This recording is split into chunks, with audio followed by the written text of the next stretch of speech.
Hello and welcome to today's edition of the Locker Room on Voice of the People TV. I am Jerry Arpeliohai and we've got a thrilling show for you today.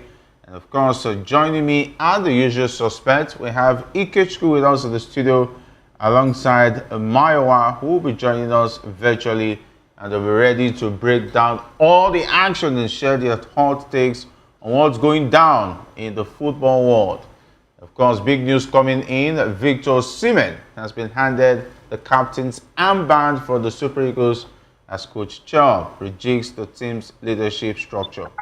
Of course, this is a game-changing move and we're about to break it down for you. So stay tuned, subscribe, and turn on the bell so that you never get to miss an episode of The Locker Room. And of course, also, don't forget to call us via the WhatsApp number showing on your screen to join the conversation. You can also drop your comments as we take them as the show progresses. Ikechukwu, it's great to have you join us on Locker Room this evening. Good evening, Jerry, and good evening to our viewers. It's so good to be here. What an interesting story. Victor Osimhen is part of the captain, part of the leadership in the Super Eagles. I mean, it's so good to see that. I mean, if not for any reason, the fact that he's actually the very first person, or very first set of guys to be in camp, heading to this doubleheader shows that yes, he's got what it takes to actually, lead from the front. It's a very good day to talk football, Jerry, and I just can't wait for you to unwrap everything I will have today. All right, of course, the big story is here. Victor Osimhen is a captain on Friday, talking about tomorrow as we take on the Rwandan national team. Mayowa, it's great to have you join us on this auspicious day on Locker Room. Well, it's always amazing to be here. I mean, a lot of football to talk about. Cameroon decided to mess up yesterday. But in any case, back to the issue of Victor Osimhen, I think Chelle is putting his faith in it. And Delete captained Ajax at 19. And they took them far in the Champions League. So, I mean, the age does not really matter. If Osimhen possesses the quality of a leader on the field of play, why not? In any case, it's a good thing to talk about. Thank you for having me, Jerry. All right, and of course, we hit the ground running with a big hot topic where the head coach of the Super Eagles of Nigeria, Chelle, has made some replacements in the Super Eagles order of captains by including Victor Osimhen among 4 others. Chelle will be in charge of the team for the first time when they take on Rwanda tomorrow in the World Cup qualifiers, and the team have been in Kigali perfecting their strategy.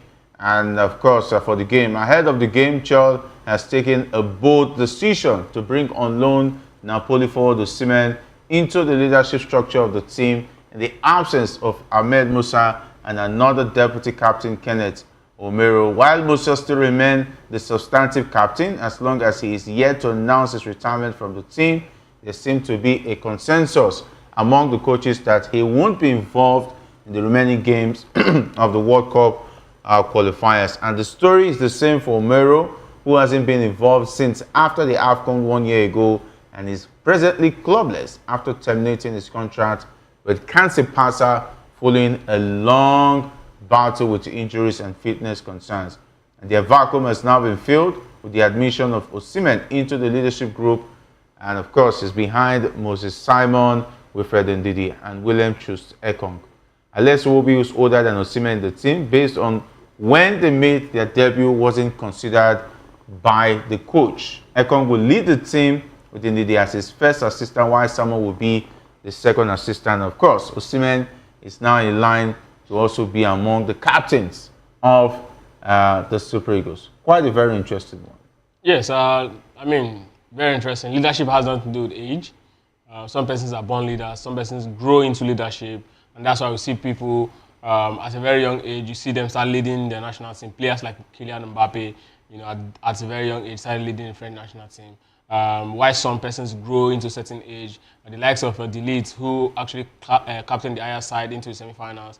Of course, they didn't win the Champions League that season, but of course, he was just 18 at the time. And if you see him at that point, you know this guy is actually a leader. There's something about Osimhen that we cannot take away from him is a fighter, and a leader is supposed to be a fighter. Is someone who is supposed to be there, and who the whole team will look at, and you see the confidence in the team, coming up. And of course, like I said earlier on, the fact that he's actually one of the very first to come into the camp shows that yes, he actually wants to actually lead from the front. We are in a very serious situation right now, a very dangerous situation. We need people who the team can actually listen to, and I trust me, he's not just a player in terms of quality that they can listen to. He has also earned his place as a leader of the team. I mean, the very first player in this set of Super Eagles that have won the best player in Africa. It tells you a lot about the quality he's going to be bringing into that particular team. Looking at the other teams, we also have to look at when it comes to leadership in football. We have players on the field who are actually the leaders. We have some that may not even get to play regularly. They will also be the leaders in the dressing room. So Osimhen might even be the leader, the captain on the pitch, while Ekong will be the captain of the field. We saw it happen with Manchester United. Rejigs was the captain for a couple of years, but he barely plays football games. When they go into the dressing room, the like of Boscos and Rejigs, they were the ones who actually talk to the boys. But off that, when they come onto the pitch, you see someone else actually take leadership because the person is the captain of it. So, yes, it's a good one. And, I mean, there's no other person. For me, this few days he has shown that he's ready to lead, so he's earned his place. All right. So, of course, Mario, I would like you to react to Victor Osimhen being in line to be amongst the captains of the Super Eagles. Well, definitely, it's a good one, especially the attitude he showed in this particular, round, and the attitude he has shown under the Chelle. I mean, Osimhen will not be the first to be in camp, but this time around, he was the first to be in camp, and it seems, to be gelling well with Chelle, which is one of the reasons why Chelle considered him a captain, considering him as somebody that can lead. I also, the way Osimhen has carried himself on the field of play, yes, I have my issues, the way he handled some issue with Finidi and the rest of that. However, if you look at the way he carries himself, on the field of play, definitely he gives us the vibe of a captain. If you look at how he plays for Galatasaray, how he gingers players, how he's fighting for everything to ensure that his team wins. Those are the traits of the captain, and those are the things you want to see in somebody that can ginger your team to be able to get results, even when they are not playing well. So, I mean, it's a good one, and also making him, putting him in the leadership pipeline is also gives him some, some responsibility and some accountability. He begins to be accountable for how he behaves, because a lot of people in that team will be looking up to him. So it's a good one. Let's see how he handles the leadership role he has been given right now. Okay, taking a look at making him captain, we expect that Chelle would have made consultations as well with the players and those in the Football Federation. I hope that they all agree that Osimhen should be in line to be captain, most especially looking at the fact that he has other players who were there before him, like Alex Iwobi. How do you think the other players will feel? I hope that all the players will agree with this line of succession. Well, Jerry, the truth is when it comes to leadership, people really look at who came first. Some persons naturally are even afraid to actually put themselves forward when it comes to assuming responsibility of this level. It comes with a lot, because when something happens, your neck is on the line. And if you're not ready to give it all, you don't even have any business in the corridors of power. Let's take it home to politics. This is one of the reasons why when we discuss politics, it is very clear. A gentleman cannot rule a nation, especially when you have so many persons. Because when it comes to people management, you have to have this very strong will to actually lead them. You don't have to be too calm. I mean, a leader has to show some level of arrogance, and trust me, he's got it. But then will this translate into how the Super Eagles play? I just hope he doesn't, get to clash with the coach. I just hope the coach is able to actually curtail his personality. But one thing Mayowa said that is very instructive in the whole thing he said is that Osimhen has got a very strong personality, and it is true. A leader you are supposed to appear when they see you, even when you are not saying anything. People see you and they are very confident, and this guy brings that into whatever team it is his play. You talk about what he's done for for Galatasaray. Go back to the Under-17 World Cup. You see Victor Osimhen, you see him, you see a man who is leading the pack. Go to Napoli, you see him, you see a man who is leading the pack. So it's always been there. The idea of leadership has always been around him. But for me, right, it's all about, at this point, this is the biggest, because captaining the national team, talk more of a country like Nigeria, says a lot. This is the biggest level of responsibility he's going to be having. A couple of years down now, he might just be the next captain after Ekong. It doesn't matter even if he's fourth in line. It might just keep the next two persons and he becomes the captain. What I'm so concerned about now is the fact that you're now the captain should not make you relax or become a nuisance in camp. Continue with this part that you've shown in these few days by being the first, the earliest in camp. Continue this trend so that every other players who see their captain is in camp, they have no reason not to be in camp. All right, Marwan, I hope the other players will not follow in the trend of Victor Osimhen when things don't happen in his, talking about, happens his own way. Hoping of going online to be become a comrade, or all of a sudden become a Labour a Labour president. I hope that will not be the case. No, I don't think so. The position of leadership, makes you much more accountable. I'll give you a typical example. I remember a particular time, I was part of an organization then, and I was always the one gingering and the rest of that. I was always the one ready to scatter everything. But 2 years down the line, I became a manager, and I was supposed to lead some people. Definitely, I knew I had become accountable. And all those traits of let's ginger and scatter everything, I had to put it in my pocket because I was leading people now. Definitely the same thing will apply to Osimhen. And that's the reason why I say, as a leader, leadership gives you a whole lot of accountability. You are accountable for your behavior because people will look at you and, they want to take after you. I will not want people under you to be disruptive. Hence the reason why you yourself will not be disruptive. So this is a good one. It will also calming down. Yes, I've said it before. The way he handled the issue with Finidi, that was not the way he should have handled it. However, with this responsibility given to him now, definitely he will have to be accountable and calm down a bit. Another important question now is this: will his personality, not clash with the leadership role? That is what we are waiting to see. And also, the coach too has to also come in too. For the coach to be able to have a lot of confidence in him, it means that they are on a good path, and it means he respects the coach, and the respect is reciprocal. So definitely, him being the captain under the likes of Chelle will probably bring the best out of him, because the way Chelle has treated them so far, based on what we have seen, he has shown that he has treated everybody with respect. And if you respect all these younger players, definitely they will show you the respect that you deserve. And definitely that is what would happen with Osimhen. Let's see how it pans out. I think he has the quality, to be able to be the next captain after a Ekong. I don't think the other people ahead of him, have that strong personality, have that strong character that we would like to see on the field of play. So after a Ekong, definitely Osimhen becomes the next captain. All right.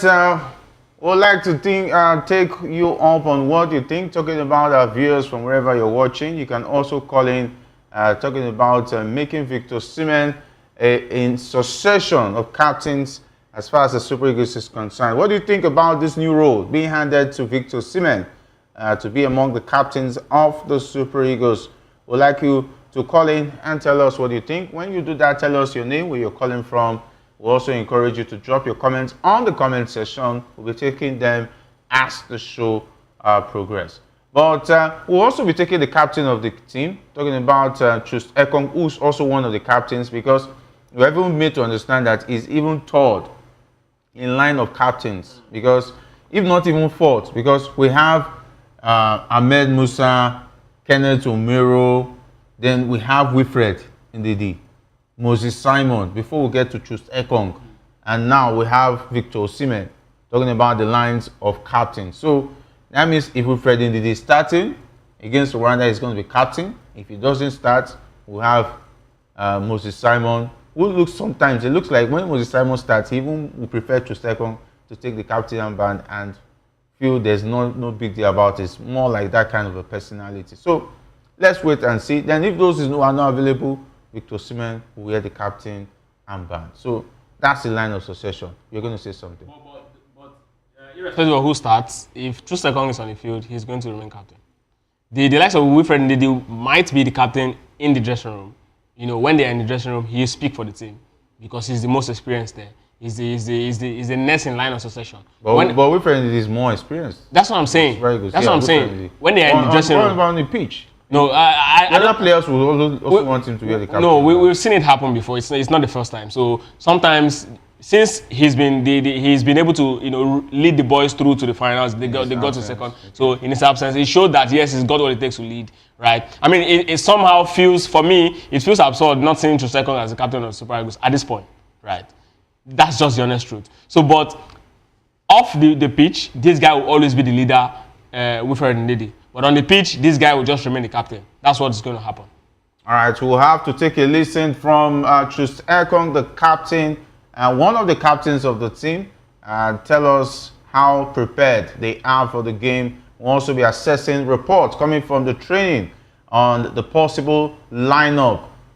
Talking about a 4-3-3, which might also look like how the Eagles will line up against Rwanda. Let's take a listen from Ekong, one of the captains of the Super Eagles of Nigeria.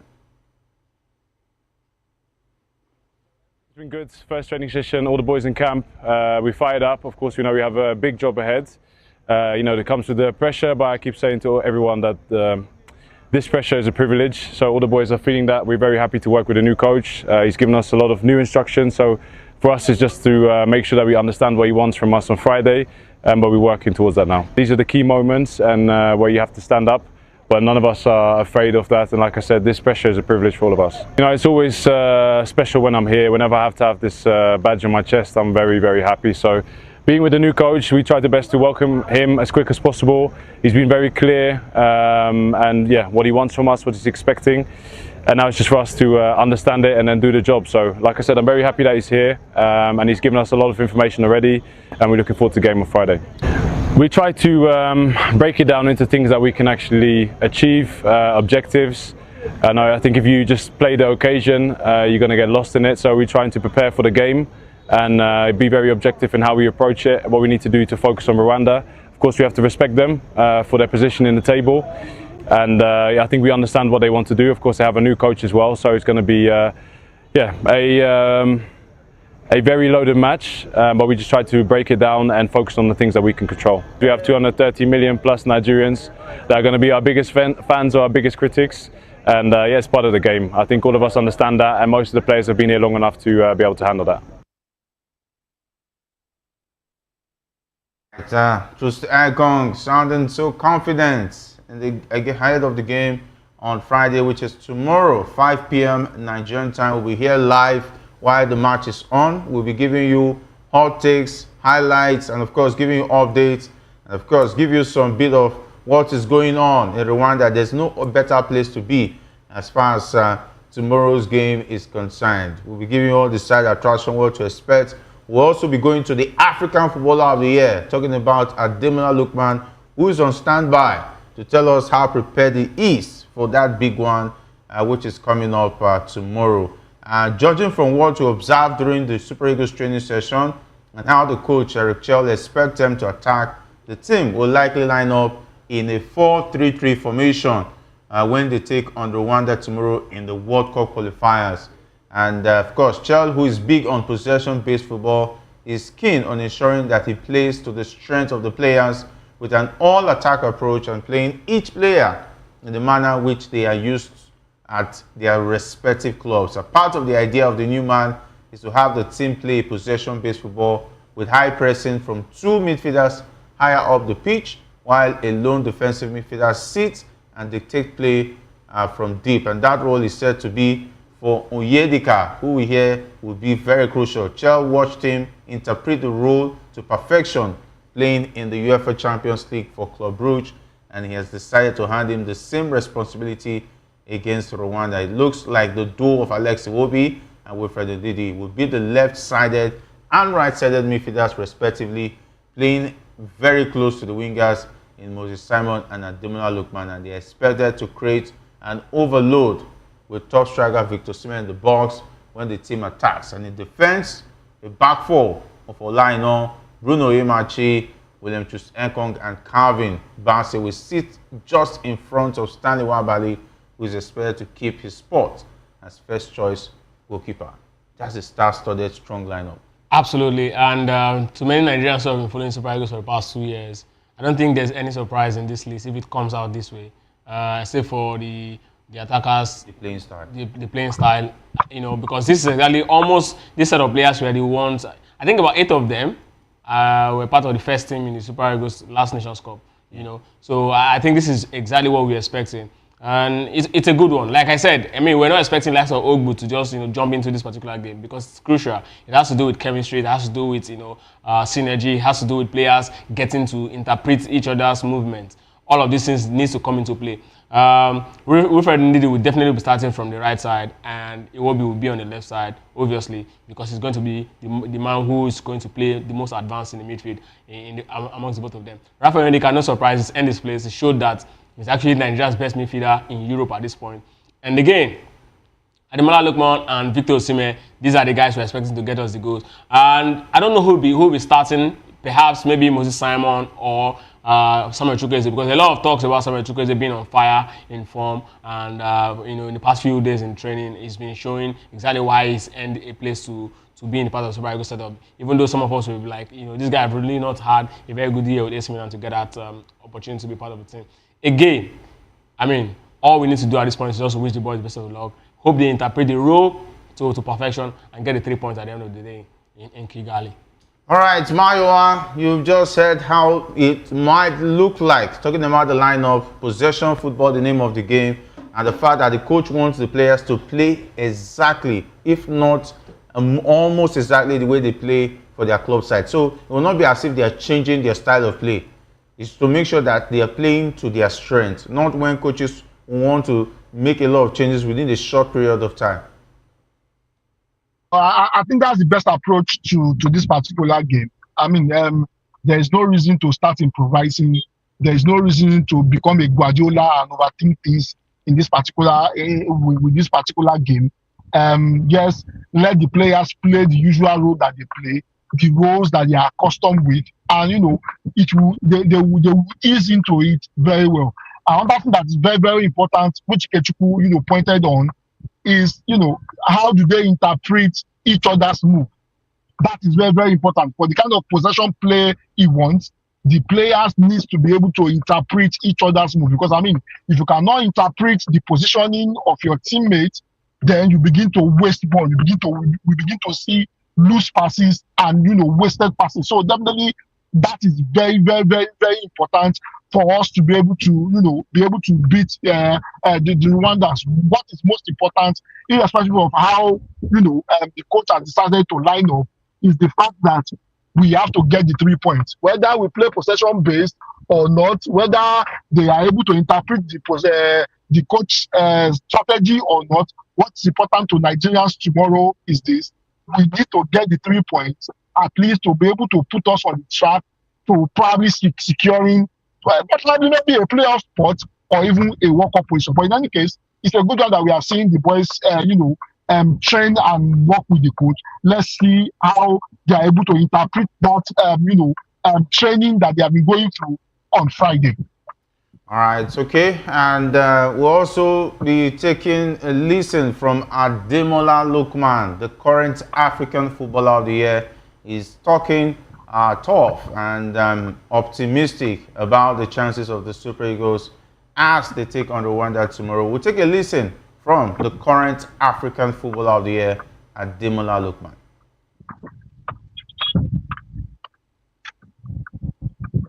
How fixed and focused is the team ahead and trying to turn this around? The team is looking forward to the Friday's game, first game, looking to go out there and to work hard and to impose ourselves on the game. Rwanda's a good team.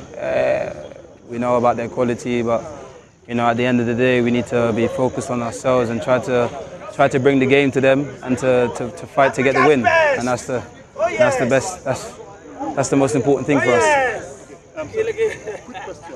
This exciting blend of players, some of the best players in the world. How do you use this group of players together?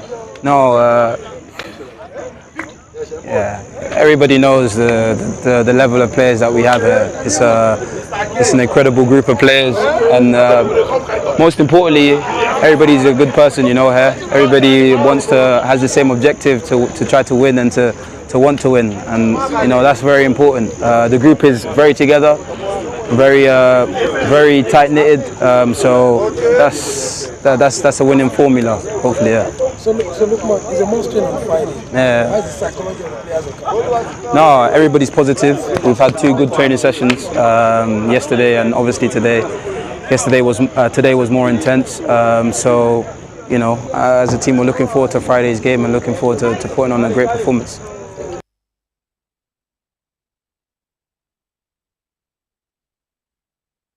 Right, Devonal Lukman there, quite humble, and you could hear his teammates saying African best. Yeah, that's the team spirit, and of course, these guys can be chatty, and very, very funny in camp, and I can see the young man well focused and ready to go. Yes, a family that is happy, is very difficult to actually break down. This shows that there's huge love in the camp. No envy. Everybody just want to give their quota and then let's the nation move forward. I'm so glad that we could hear him speak. I mean hearing from the captain and not the best player in Africa, who at this point is actually arguably our most informed attacker after Victor Osimhen in Europe.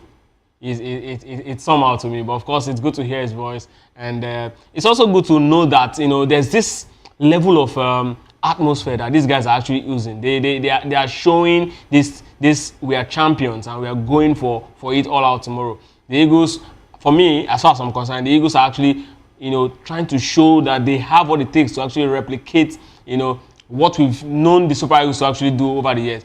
These are the sort of games that I know Nigeria will come into and turn out to be like the Brazil and the France of the world. But like I always say in this double header, my problem is not this Rwanda game. Nigeria can be very, very funny. When it comes to big games like this, we'll come all out and we'll get the points. You see, 3 points is certain. My problem is that Zimbabwe game.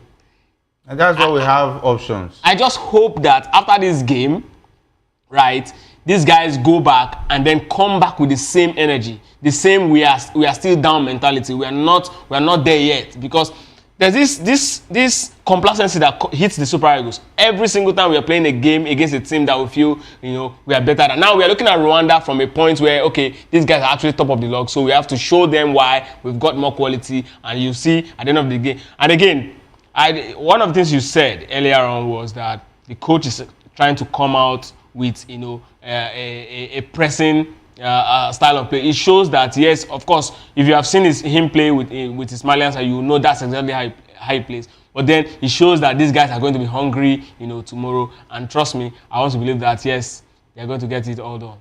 All right, so of course, we understand that from the training session, Alassane Yusuf, who was the last member of the team, was particularly impressive with his work rate, quick feet, and also distribution. He made very good use of the small space, okay?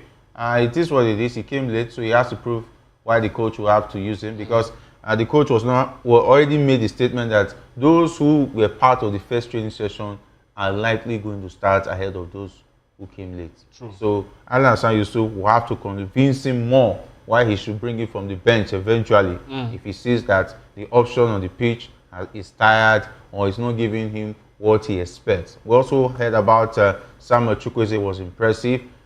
He used his abilities to get past his markers very well. Definitely is a good dribbler. That is why I expect him to play from the flanks. So it goes on and on.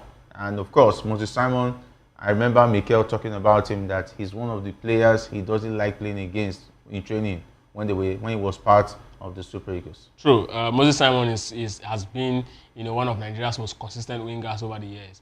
We've seen wingers come and go. Osimhen has always been very, very consistent. And for Samuel Chukwueze, the coach was also talking about him, and he was saying that, if you must have to score, you have to shoot. And one of the things the coach highlighted, in these few days of training, is ability to shoot from distance, because he knew, or perhaps he has sensed that this Rwandan side will most likely want to, sit back and pack the balls and hit on a fast break. And when a side sit back, what do you expect? It's going to be difficult for you to crack them down. And if you must crack them down, you have to get the early goal. And how do you get the early goal? You have to start shooting from distance. So one of the things that he emphasized, so when a team is pressing, high pressing, that means you have to get the ball up high the field.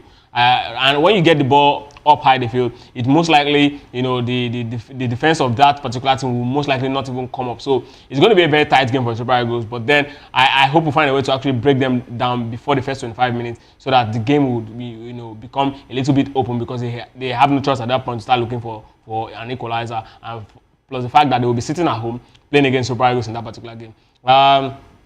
I just hope that our wingers turn up in person of Moses Simon and Samuel Chukwueze, because if our wingers can be a menace, and a plus, of course, the African Football of the Year, Ademola Lukman, if they can be a menace in that particular game, it's going to actually widen the pitch. It's going to help the boys to actually make use of the flank. And when the field is too wide for the Rwandans, at some point they're definitely going to crack.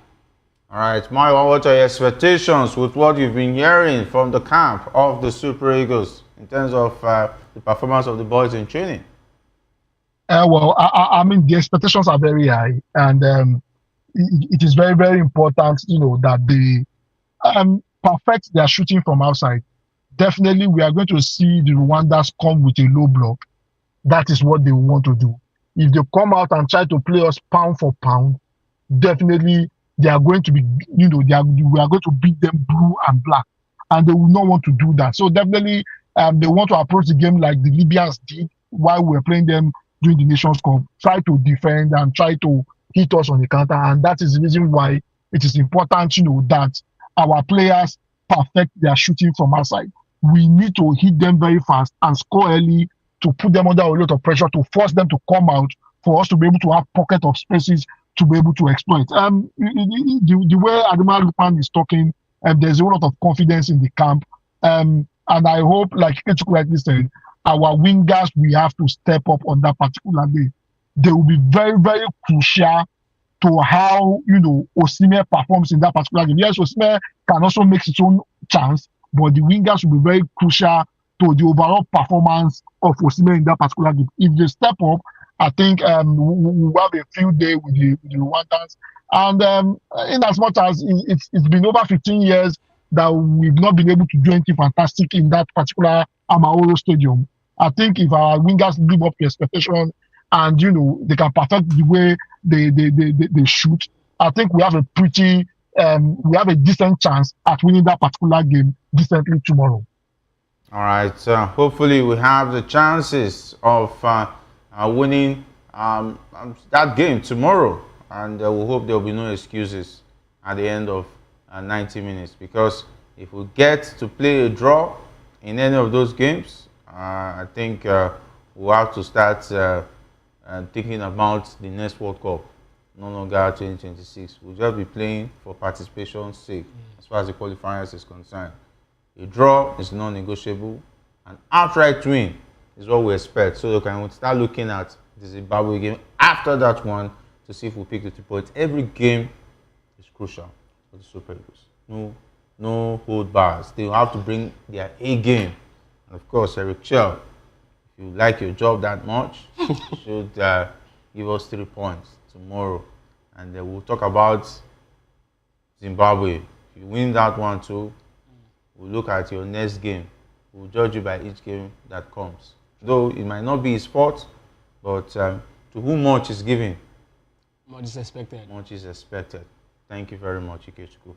Okay, let's also talk about there'll be other qualifiers on the African continent, where South Africa looks like their stadiums are in high demand for World Cup qualification fixtures this week, as neighboring countries are again forced to find suitable venues for the home matches because they do not have suitable venues themselves. It means Eswatini, Namibia, and Zimbabwe will again host matches in neighboring South Africa while they continue the renovation of their venues. And of course, which the Confederation of African Football have declared not up to international standard. Eswatini hosted Cameroon yesterday at the Mbombela Stadium, where only a small crowd is expected to watch Africa's most successful World Cup competitor.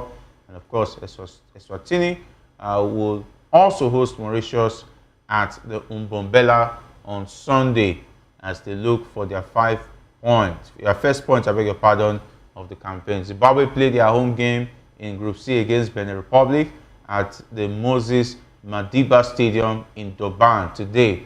We'll be giving you an update as far as that game is concerned as well.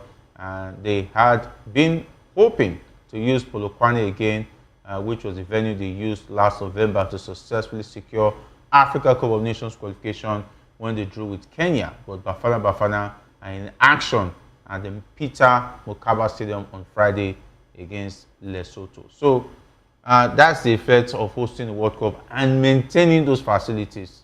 That is why a lot of countries are running to South Africa to use their stadiums. Yes, the effect of hosting the World Cup is one. Another very key thing we have to not look away is the fact that South African League is arguably the best league in Africa today. Take aside the... In terms of organization. Yes, in terms of organization. They've got... money being spent. Yes. I mean, these things, when you watch their league, you see a proper system that is being... Their stadiums, every single thing you see in the South African League, it's almost up there, compared to like what you see in Europe. So, trust me, even if they had not hosted the World Cup, they'll have this, top-notch stadiums because of how they've actually, been able to actually organize their football. But again, yes, the stadiums they have, I mean, again, another very strong thing you mentioned is, maintenance. We, in this part of the world, West Africans generally, I think we have a very terrible maintenance culture. And it's one thing that we'll perhaps keep suffering, till we get it right. And this for me is nothing. It's not something we should be. It's not a conversation we should be having. Except the countries in war, I can understand them moving their games to other countries. But then at this level, where African football is, we shouldn't be having these sort of things when there's no crisis in your country and then you're moving because you don't have a single stadium in your entire country. It says a lot about what football means to your people. Trust me, it's not the sort of conversation we should be having in a World Cup qualifier game. This is not even a WAFU tournament or whatever. It is not even an under-17 Nations Cup. It is World Cup qualifiers. And then we have they have one of the largest stadiums in the world. The FNB Stadium, 94,000 capacity. And here we're having a conversation of having stadium. 3 countries will be moving to South Africa. Aside the fact that it is a shame and it's a disgrace, the business angle of it, what is going to be given to the South African government, it's enough reason for a thinking government to know that you are supposed to have a stadium in your country where your national team is supposed to play. But then this is Africa. Mayowa, a big question mark for infrastructural development in Africa. And it looks like South Africa is the only major country that is really prepared, apart from countries like Morocco and Tunisia and maybe Egypt. Definitely, I don't want to mention Nigeria, a giant that is sleeping. Well, this is not the first time it's happening. Remember, I think some couple of months ago, Ghana said they wanted to come and play their games in Nigeria, where because their stadium were not accredited. We had 8 stadiums during Nigeria '99. How many of those stadiums are functioning right now? That's even very far. Ronaldinho and the rest of them, they were here in the I think the 2003 or 2004 to open the Abuja National Stadium. Go to the Abuja National Stadium right now, you'll be weeping because of how terrible the state of how terrible it is at the moment. They've destroyed the stadium. The stadium is not even up to standard, and that's the reason why our Super Eagles, we are supposed to be playing in the capital of the country. We are playing in Uyo, and Uyo is there because the state government is maintaining it. The maintenance culture is very poor across Africa, and not only in Nigeria. It's very poor across Africa, and that is the reason why we have South Africa and Morocco always showing up to help teams out. It's very shameful that a whole lot of people that run football in majority of these African countries, they don't care about football. And that's the reason why the league is not even thriving. How many teams that play in the league have a stadium they call their own? How many teams in the league can maintain their own stadium? How many teams, have the maintenance culture? I think it's high time majority of African countries they need to rethink how they do things. Even if you put the infrastructure there, if you don't maintain it, the infrastructure will go back. South Africa and if you go to those stadiums are still in top notch. It's because of the maintenance culture that they have. And it's something we need to copy. It's just shameful that in 2025 we have countries who have stadium that is not CAF or FIFA accredited. It's just so shameful. All right. It's so shameful as it is, but it is what it is. It is the situation that it looks like Africa has found itself. And of course, if South Africa proves they're ready, definitely they'll continue to enjoy the success from 2010. Just look at it, 15 years after, they're still maintaining their stadiums. Imagine 2 years after 2003, the Abuja Stadium was already dilapidated. How many years after? I can't remember. I think you remember the 2003 stadium, the Abuja Stadium. It's actually because of Koja, that All African Games that we actually hosted, a lot of things. In fact, a few months after the Koja tournament, almost all of the buses, they started using it for private transport and other very funny things. That's not even the high point, right? Now, Germany hosted the World Cup in 2006. Right, those stadiums that were built in 2006 were still very much, active in Germany. And the ones we built in 2003, we cannot even look at it a second time. The last time they tried to clear it, I think it was during the Goodluck Jonathan's administration, where they said bush rats, it's already, taking over the you know how many billions they said they were going to use to they clear did all they needed to do, yet the stadium is not suitable for the players to actually use. It's a shame. These sort of things, and the funny thing is, all of these things happen and nobody's prosecuted, nobody's called out, nobody's responsible. This is exactly why when they bring a story of snakes swallowing money, you think they're actually talking about snakes. These are the kind of snakes that swallow money. How can you explain the unreasonable amount of money they use in actually clearing bush and all of that, and then you don't even see the result of it? That means snakes swallow the money. All right, let's go back to Europe where things are done well. International football gets underway in Europe for the first time in 2025 as the Nations League moves into the quarterfinal stage and the continent's 2026 World Cup qualifying campaign gets underway. Of course, all about the Nations League promotion and relegation playoffs are also on the cards in a week where all the European big guns are in action. All right, we'll also talk about the one where Spain faced the Netherlands tonight in the Nations League quarterfinal with Luis de la Fuente's side looking to win their third straight title after success at the 2023 edition of the competition and their stunning European Championship victory last year. Euro 2024 breakout stars Lamine Yamal and Nico Williams, as well as Dani Olmo and Alvaro Morata, in the squad, which will play a two-legged tie against the Dutch with a semi-final bet awaiting the winners. Quite a very interesting pairing. I mean, it's going to always be big. When the big boys actually square up themselves in Europe, you see, superstars, that actually can single-handedly win games. It's going to be a very big game. Yes, Spain is always the favorites in this particular header, and they are the European champion, the Nations League champion. They have the Ballon d'Or winner in Spain. They also have, of course, he will not be playing, but then they also have the golden boy in person of Lamine Yamal, still part of that team. And trust me, Barcelona and Real Madrid are still very much strong contenders in the UEFA Champions League. All the pointer points to the fact that Spain has everything going for them in this particular game. But of course, it's football. Netherlands are actually very strong side. The only thing that will make Spain not win this is, if the god of football decides to actually, choose Netherlands on today. But then the truth is, I think Spain is going to get it, and they definitely most likely advance to semi-finals.